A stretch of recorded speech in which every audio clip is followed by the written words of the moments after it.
Assalamualaikum warahmatullahi wabarakatuh. Nama saya Bondan Adi Armansyah dari Prodi Ilmu Administrasi Negara. Saya akan menjawab pertanyaan dari mata kuliah logika.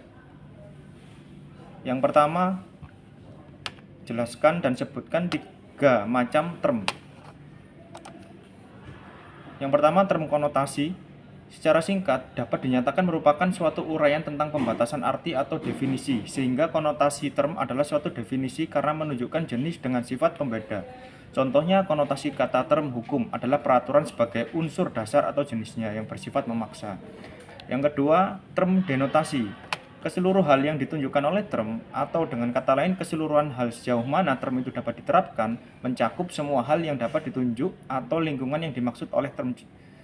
Contohnya, denotasi hukum yang telah dapat diterapkan pada hukum pidana, hukum perdata, hukum positif, dan dalam bentuk hukum lainnya. Yang ketiga, term berdasarkan predikamen, ialah cara beradanya sesuatu. Dalam menghadapi sesuatu yang masih asing dan ingin mengetahui lebih dalam lagi, maka pertama yang perlu ditempuh ialah mengadakan penguraian secara kategori. Hal ini merupakan proses penalaran yang pertama-tama ke arah pembentukan konsep atau pengertian yang lengkap.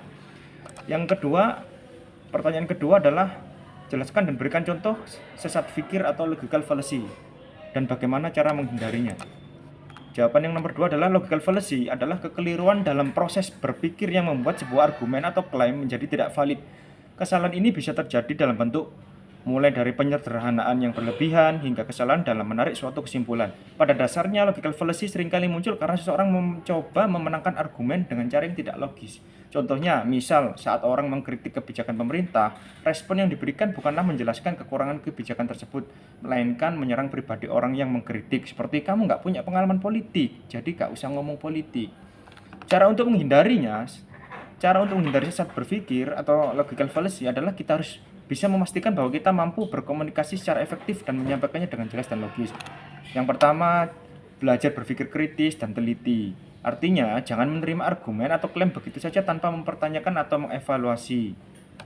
Yang kedua, fokus pada argumen bukan pribadi. Pastikan kamu selalu fokus pada substansi argumen bukan pada siapa yang mengatakan. Hindari untuk menyerang karakter seseorang. Yang ketiga, gunakan argumen yang berdasarkan fakta dan bukti. Hindari membuat klaim tanpa menyertakan data pendukung. Sekian jawaban dari saya. Terima kasih. Assalamualaikum warahmatullahi wabarakatuh.